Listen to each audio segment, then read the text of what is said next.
As we enter into 2021, there are thousands of people who are considering going plant-based for the first time. There is a powerful energy surrounding the idea of change in the upcoming year, and for many of us, that change starts in the kitchen.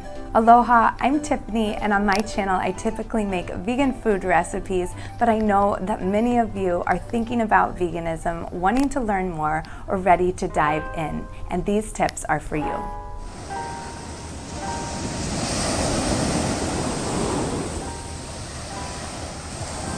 I've compiled a list of the things that I wish I would have known before going vegan, and all the things I learned along the way. The first tip applies to everyone, vegan, vegetarian, and non, and it will help you save both time and money in the kitchen. What I want you to do is make a list of your 10 favorite foods. These should be items that you love, that are simple to make, and that you could eat every day. Write these down. It may take a little bit of time and research to find items that you like. If you need, I have a full playlist of vegan meat and cheese alternatives that you could check out. I also have a list of my favorite store-bought products as well. You can find those in the description and comment box below. I'll put the links there.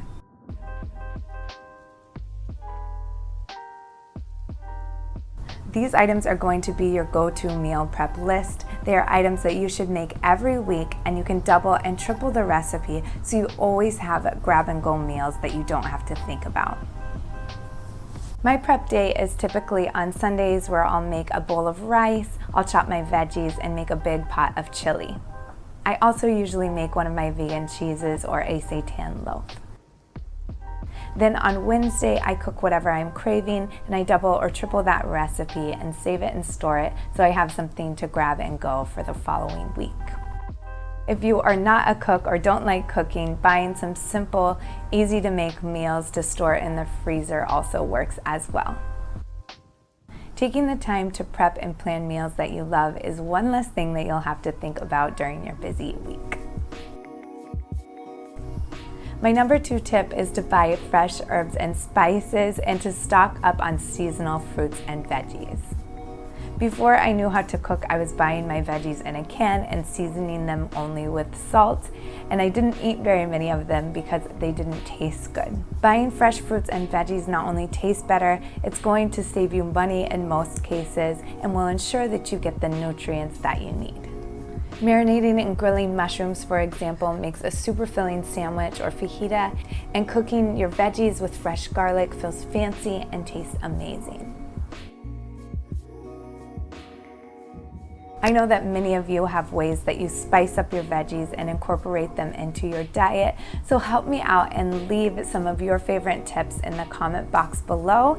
If you are new to this whole lifestyle, you can check those out at the end of the video for some inspiration. This tip is very specific to your taste and preference, but long story short, eat your veggies. Okay, this third one is so irritating and one of my biggest pet peeves. There are many products that will actually try to hide the fact that they contain animal products from you. I literally picked up a package labeled plant-based meat the other day, and after I looked at the ingredients, I found that it was actually just chicken with some added soy. So you have to read the labels and watch out for these sneaky products that come in many of our foods. Here's my list. I could do a whole nother video on this topic alone, but for now, just watch out for these products. And if you do make a mistake and eat one of these items, don't be too hard on yourself. It happens to us all.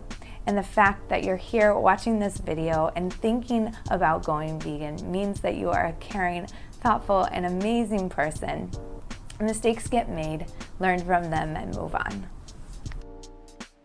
My 4th tip is that this may seem all overwhelming at first, but just like before you are vegan, you will find brands and things that work for you in your diet. I know that one thing that was personally hard for me was going out with a group of people and going out to eat.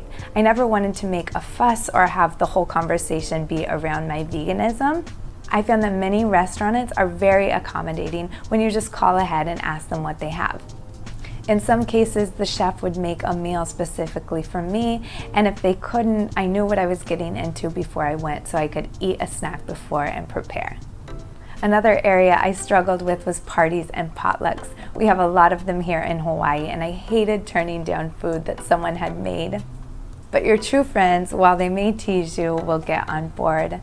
I am lucky to be surrounded by open-minded, wonderful individuals who are more than happy to try my vegan cheese and will even help to accommodate me. I know many of you won't have that, so go ahead and prepare a big main dish or side dishes to share that you're going to love. Sharing will make you more popular at the event, and you won't be tempted to dig into those non-vegan items. I actually started this channel because of this tip. I was going to a lot of events and sharing my vegan food and finding that people really loved it and were more than willing to try. I have a whole playlist full of these recipes that I'll link here and in the description box below. I know you're gonna find some recipes that you and your community will love. Which brings me to the most important piece of advice that I can give you, which is find a vegan community. If you live in a big city, chances are there is a vegan Facebook group for you, and it's easy to find events online. I have met many people through Instagram and on Facebook groups who I've become friends with in real life, and am able to find local businesses and vegan artists who I can support as well. I personally follow many vegan influencers and find my community in the comment boxes on social media. There I can get my questions answered, share my recipes, and connect with like-minded foodies. I have so many more ideas that I would love to share about staying on track, eating the right foods, and getting the nutrition you need, but the ones above are things that nobody told me, and once I started using them, they changed the vegan game. If you enjoyed this video and learned anything from it, make sure to hit the thumbs up button. You can also subscribe to my channel by clicking the little pineapple, and find all of my favorite recipes here, here, and here. Mahalo for watching, and I'll see you in the kitchen.